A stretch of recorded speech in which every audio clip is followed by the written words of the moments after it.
بسم الله الرحمن الرحيم. درسنا النهاردة هو شرح عمل كفر احترافي. أول حاجة أروح على الفيسبوك أو تويتر أو على أي موقع. بعد كده مش يعني أكني هكتب بوست، بس أنا مش هكتب، أنا هدوس انتر مرتين بحيث يكون يعني في فراغ كبير. بعد كده هدوس على زرار تصوير الشاشة، بعدين اروح للفوتوشوب، بعدين اختار فايل نيو واكتب مقاس الكفر.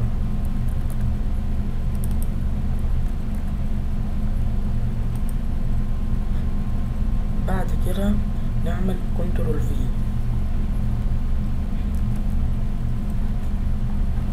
دلوقتي الصورة اللي احنا صورناها ظهرت لنا.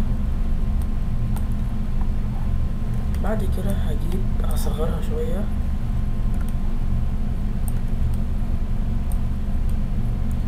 بالشكل ده. بعدين اعملها ادورها شوية كده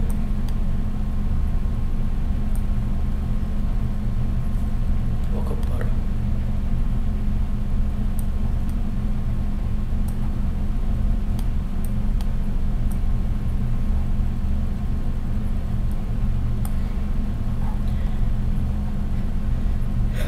طب احنا دلوقتي عندنا مشكلة، عندنا لو احنا بنصور الشاشة عندنا الحتة دي اللي هي what's on your mint، هنشيلها عادي جدا. هنجيب الفرشة،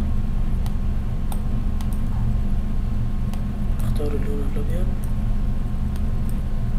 ونمسحها ونمسح الماوس من هنا. كان شكل الماوس. بعد كده هكتب الكلام اللي انا عايزه، مثلا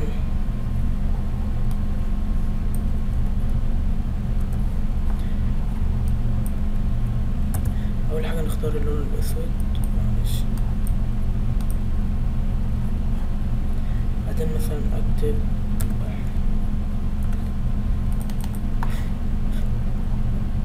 بعدين اختار الخط واكبره.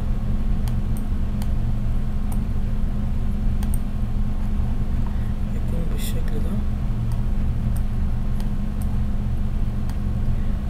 وبرضو ادوره مثلا شوية كده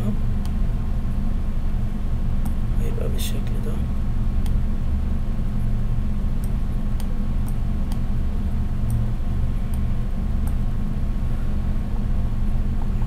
بعد كده اعمل طبقة جديدة واجي على الاداة دي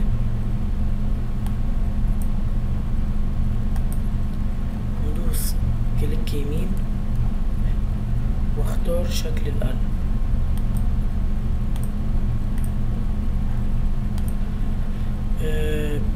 هنخليها هنا المود بتاعها بيكسل، واختار هنا اللون الاحمر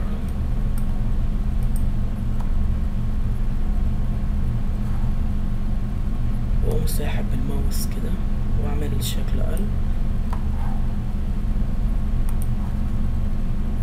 وادوره شوية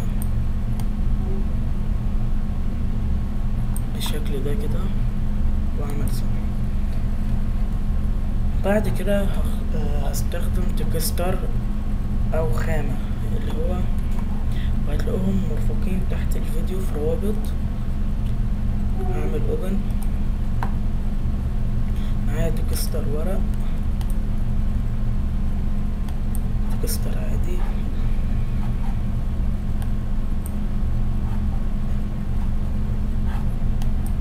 هسحب التكستر على الديزاين اللي انا بعمله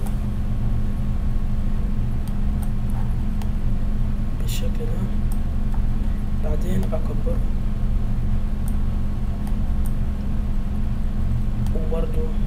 ادوره شوية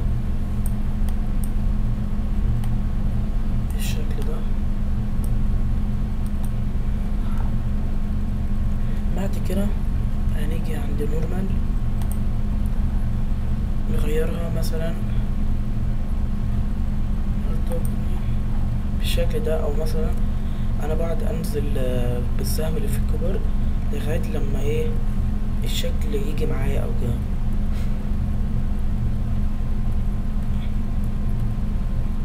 انا اخترت كده ده. بعد كده هاخد التكستر التاني واسحبه برضو على الديزاين